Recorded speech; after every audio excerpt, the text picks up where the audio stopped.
What's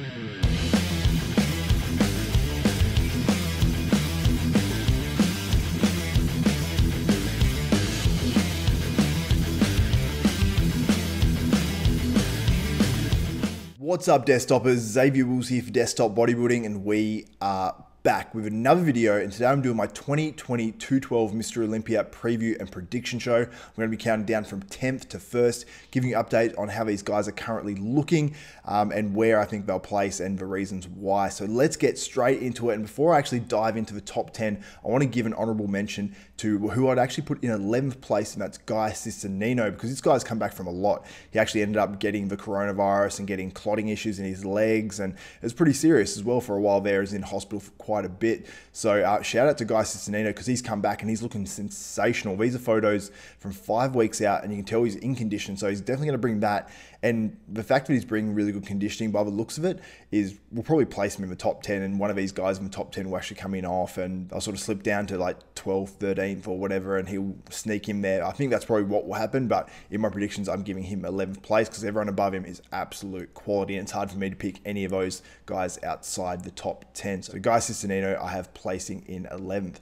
In 10th place, I have David Henry. Now, he's fallen out of favor with the judges for the last few years. He placed outside the top 10 last year, I believe, but 5 weeks out, these photos were released and he is looking absolutely enormous. So I think that David Henry could definitely make a comeback and crack that top 10 again in the 212s, maybe even place higher if he really does, I suppose, address the legs a little bit more. And he's been using this Nuex machine on his legs, and hopefully it's working, because we saw Dexter Jackson use the newbie machine, which is, I assume, a quite similar thing, but it's obviously much bigger.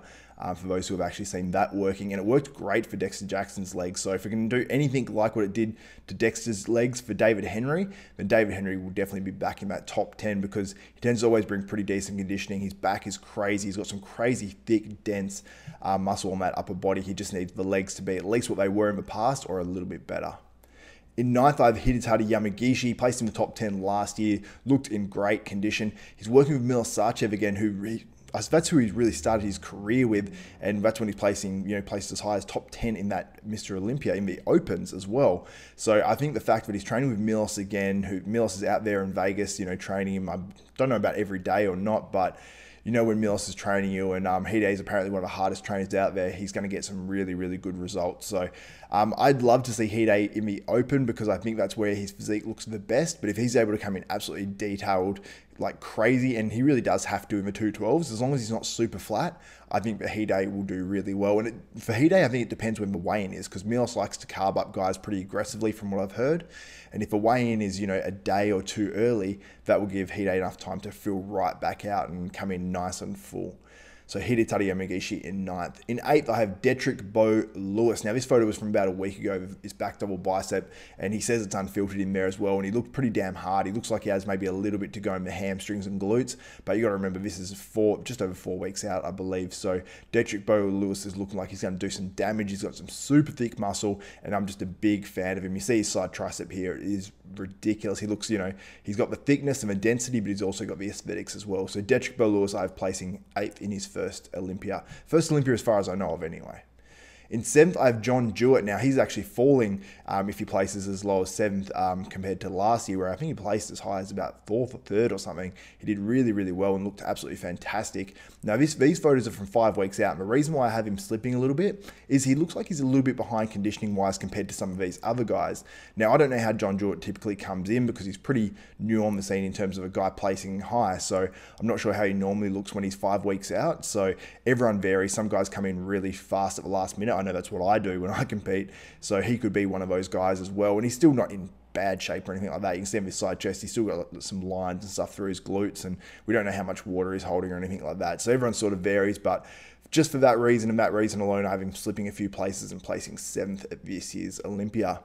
In 6th, I have Ahmed Ashkenani, and people forget, but I believe he placed as high as 2nd behind Flex Lewis at that 212 Olympia years ago now, but he really has just sort of slipped since then. But I think that he can come in pretty good conditioning at this one and actually, jump back up I suppose, the priority list in the 212s as well. So 6th is really not an amazing placing, but it's sort of where I think Ahmed Ashkenani sits at the Olympia these days. But he's a guy that if he comes in razor sharp, he can be right up there challenging for that 212 Olympia title. I honestly believe that. And he's training with Rolly Winkler at the moment over there in Kuwait because they got the same coach, so it makes sense for them to be training together.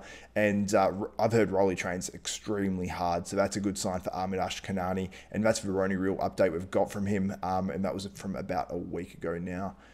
In fifth, I have George the Bull Peterson. Very excited to see this 212 Olympia debut. He's already made his debut in the 212 class, which was a successful one because he actually won that show. And I believe he won it against Detrick Beau as well, who placed in second. And he looked pretty sensational and was absolutely huge. He looked enormous, but he looks like he's put on more size since then. So I'm excited to see how George the Bull Peterson looks. And these videos and photos are just recent ones that have come out as well. So he's looking really, really good. And in fourth, I have Sean Clarida. Sean Clarida is a guy that I never thought would have a big pro career. I thought he's too short to, have enough muscle, even if it was 202 or 212 class, to actually compete with these guys. But he turned pro as a bantamweight. He managed to do the same thing as Dexter Jackson, just add the size, but he's a lot shorter than Dexter, so obviously his potential is a lot less in general, but he's a guy that's just worked hard with what he's got, and he is really maximizing his potential. Now, he posted these training videos just 10 hours ago on his Instagram page, and he's looking really good. So he looks like he's in shape, and that's what Sean Clarida needs because he comes in razor sharp and he beats guys that are much bigger than him. So Sean Clarida I have in fourth because I think he's going to bring that conditioning once again. Now in third, jumping from 10th place last year, I have Angel Frias Calderon. Now this video is from him just after the British Grand Prix, which he won, and he won a bunch of shows this year, and also last year, he even qualified at the end of last year for this year's 2020 Mr. Olympia. So he is looking absolutely sensational. He is just insanely full. He looks like one of those guys that you could feed him nothing and he'd still probably be full as well. So I'm very excited to see how Angel does now, especially he's got that, I suppose, momentum coming into this 212 Olympia, because I think that he's a top 5 competitor in the 212s. Let me know what you think on Angel in the comments below. In second, this is where I really had a tough time picking it because they have total different strengths and weaknesses. In second, I have Derek Lunsford. I originally picked him, actually, I think it was a couple months ago, to win this 212 Olympia. And then the photos of Kamal Elgargni started dropping. Kamal came out to America to train with Flex Lewis for this 212 Olympia, which I think gives, Kamal a big hand up as well. So I think that Derek Lunsford will place in second, but if Derek Lunsford can bring better conditioning than the past 2 years, I think Derek Lunsford will win it.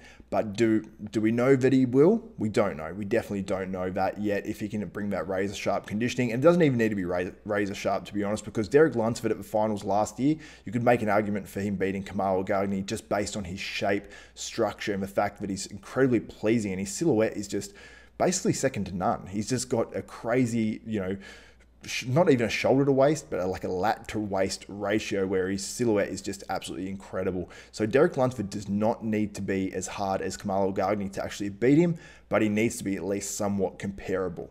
But you can see here, this is recent back training footage from Derek Lunsford. He can still get a little bit harder than this and obviously dry out, and I think he can do some damage, and by doing some damage, I mean win the 212 Olympia. And now obviously Kamal Elgargni, as I mentioned, I have winning this show. This photo is from the 3rd of November, and when I saw this, I thought Kamal's really made some improvements, which is pretty crazy because I believe he's 45 or 46 years of age to make improvements now, but he's training obviously with one of the world's best in Flex Lewis, and I'm sure they're absolutely smashing each other. He's away from his family, so he has less distractions, like a Brandon Curry did obviously when he went out to Kuwait, and he made crazy improvements. I don't know if that's much of a stress for Kamal in his personal life or not, but I do want to get Kamal on the channel as well prior to the Olympia to discuss all of that sort of stuff as well and get a real good in-depth interview.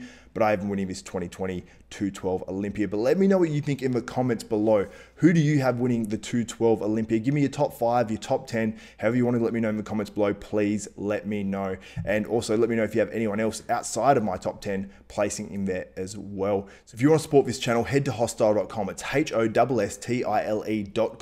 Enter ZAVE10, you'll save yourself 10% off your order. Also, we've got a Black Friday sale going on right now. We've got different deals every single day, so make sure you check out their Instagram page, head to their website, and you'll be able to get updated on every one. I believe you can use ZAVE10 on the top as well and get an extra 10% off whatever deal it is right now.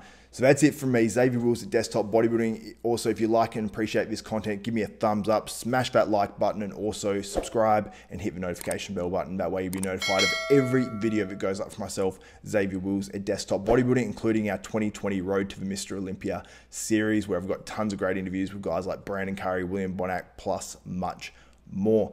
So that's it from me, Xavier Wills at Desktop Bodybuilding. We are out.